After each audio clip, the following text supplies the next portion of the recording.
a.m. on Thursday, July 30th, and we are going to go ahead and start. I just want to first, you'll be hearing this, you'll hear me say this again and again. Thank you all for your contribution to this work. If you did not have a chance to monitor the school board meeting on Tuesday, I was bragging about all of you. I pointed out the fact that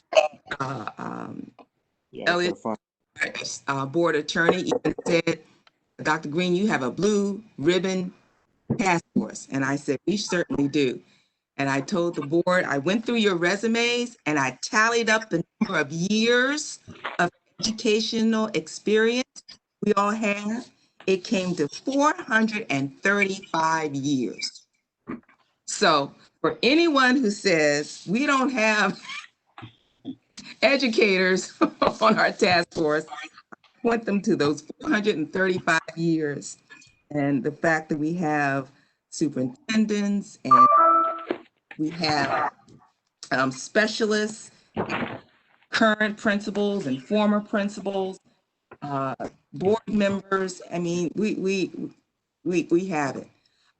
We elected a new board president on Tuesday, and he has another commitment, but he says he's going to do his best to at least call in at about 9:10.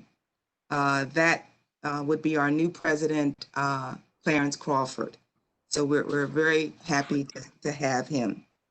Also, a member of our board who wasn't able to join us at our last meeting, Mrs. Claggett. We want to welcome you. I had said at the last meeting, the only problem when you get 22 very busy people is that some people have other assignments, and Mrs. Claggett had a board meeting to run at that last meeting, but thank you. But I was so pleased when I did a one-on-one session with her just to bring her up to speed. She had already read her study group's notes from the recorder. She had already listened partially to the last meeting. So thank you, Mrs. Claggett, for staying engaged. Okay. I'm not going to talk long because I do want to get right into, for you to get right into working with the report from the 2007 task force report. But I have to stop and thank personally and in front of everyone, Dr. Mia Simpson, our board executive director, and her support staff, Joshua Wally and John Rawson and Charlene Necessary. Not only did they perform wonderfully for Tuesday's board meeting with shuffling us in and out of rooms. And I think one time I ended up calling into the wrong room and I looked around, there wasn't anybody there. I said, oh, wait a minute, I'm in the wrong room. So they were able to keep us straight. And I just thank her for coordinating that and for doing such an outstanding job. I want to call your attention to something. I will put it on the screen.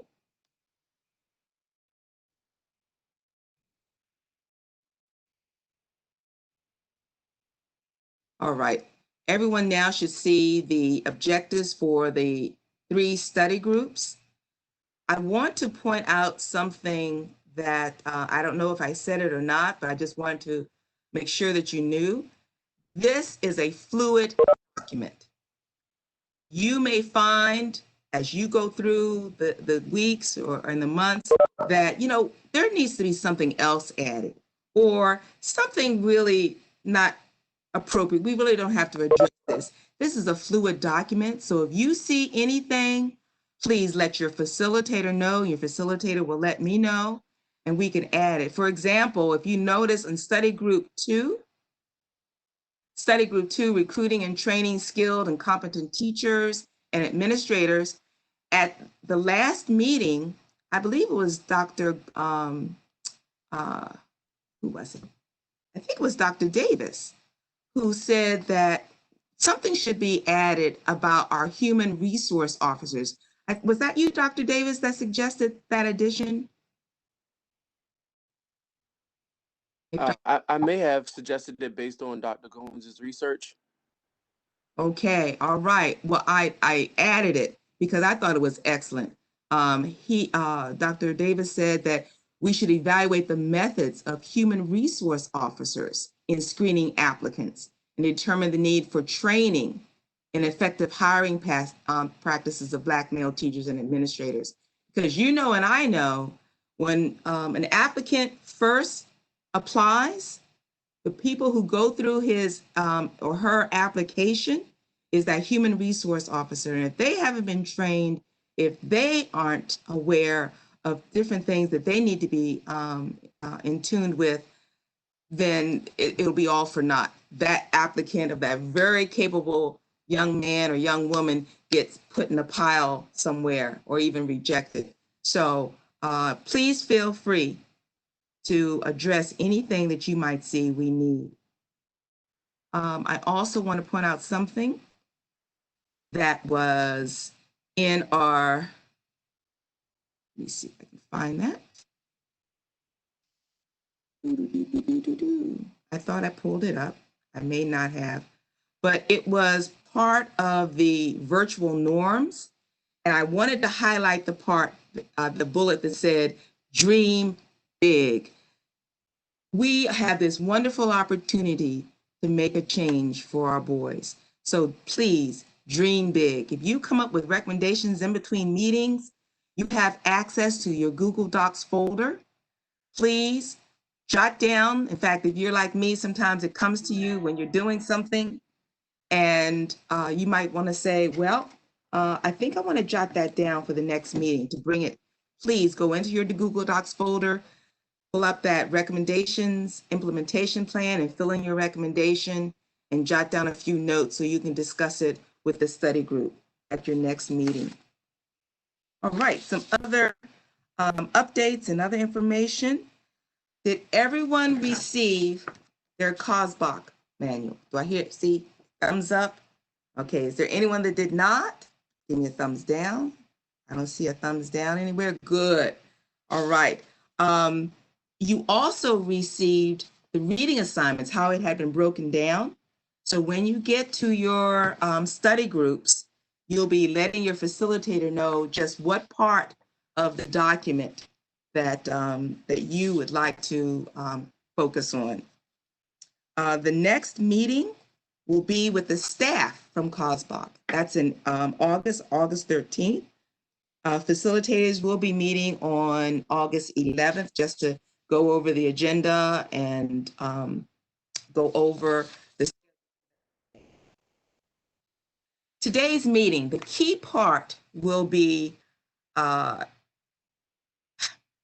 actually diving in to not just this, which really will be focused on next week, but on this document, the task force report from 2007. And I'm going to ask this, and facilitators, I apologize, I didn't mention this on our meeting earlier this week, but today I would task you with this objective, to please choose from 3 to 5 recommendations. Complete the implementation plan for each recommendation, along with ways to implement it, roadblocks, ways to address those roadblocks as well. So at the end of the day, when I check your study group folder with recorder's notes, I will find 3 to 5 recommendations. Now, since you all are high achievers, I'll look in your folder and I'll probably find about 10 or 15 recommendations. And I'll say, go ahead, study group 1. You're on at study group 2. Well done, study group 3. But no, 3 to 5.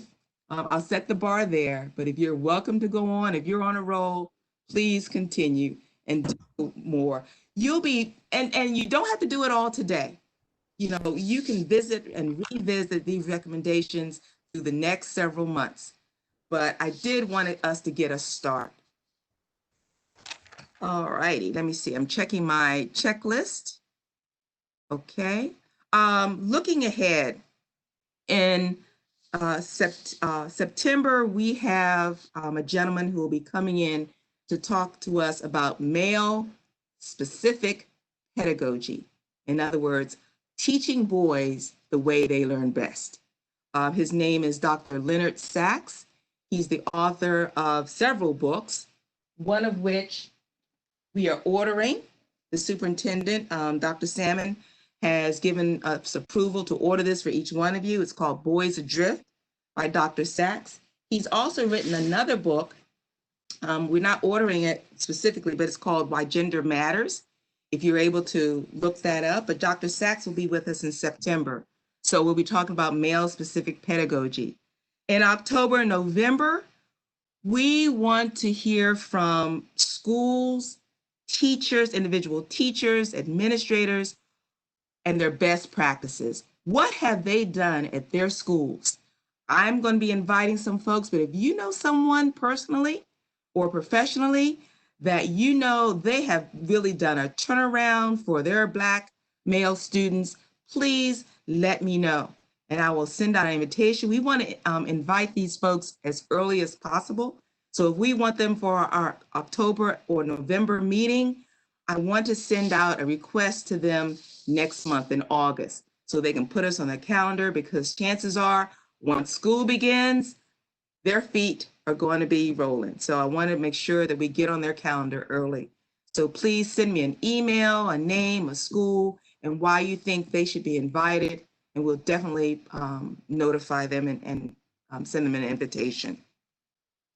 And finally, just a note, our next meeting on August 13th is going to be longer. We'll start the times that we will for our monthly meetings. Our monthly meetings will be 3 hours. It will be from 9 to 12 noon on that Thursday, August 13th. So want to open up for any questions, anything we need to cover. Dr. Melanie McCarthy, Senator Bates, Dr. Sprankle, if there's anything you think that we need to cover. Questions? All right, okay. I was holding out for President Crawford. Apparently he wasn't able to call in, but I had a wonderful conversation with him yesterday, and he is so excited about this task force. I knew it before, but after talking with him yesterday and seeing his reaction on Tuesday when I presented it to the board, and I presented all your names, I called out all your names as, to the board as being on this task force. He was just so excited. And he gave me a key phrase. He said, Dr. Greene, this task force will present a proof of concept. Once we show how we can make a difference in the education or in the inequity of that our Black boys are experiencing, then we can go on to other groups that are experiencing inequities, our Black girls, our brown boys, our Hispanic girls, and on and on and on. So proof of concept, that's our key. But as Mrs. Alford told us before, and I read you her quote, all barriers, if we see them, if they confront us, they're just going to quiver, because they know that we have some passionate people who are out to make a difference in the lives of our children. Thank you all very much. At this time, I'm going to ask Dr. Simpson, if you could please direct us. We're ready to go to our breakout groups. So everyone should have received information about your breakout rooms. I use Google Meet numbers for you all. So if you'll just follow those instructions, and that is it. And as I understand, Dr. Greene, the facilitators, this room will remain open for the facilitators to return. And that those instructions were included as well for the facilitators. I can't hear you. I'm sorry. Point of clarification, Dr. Simpson. So each group goes out of this room, correct? Yes, everyone will leave this room. Everyone was provided with a Google Meet number, or you can join through video. You should have a link as well. And so that's where you'll go, 1, 2, 3. And please let me know if you have any issue. Okay, thank you, Dr. Simpson. All right, everyone, facilitators, I'll meet you back here at 10:45. Thank you very much. Have a great morning.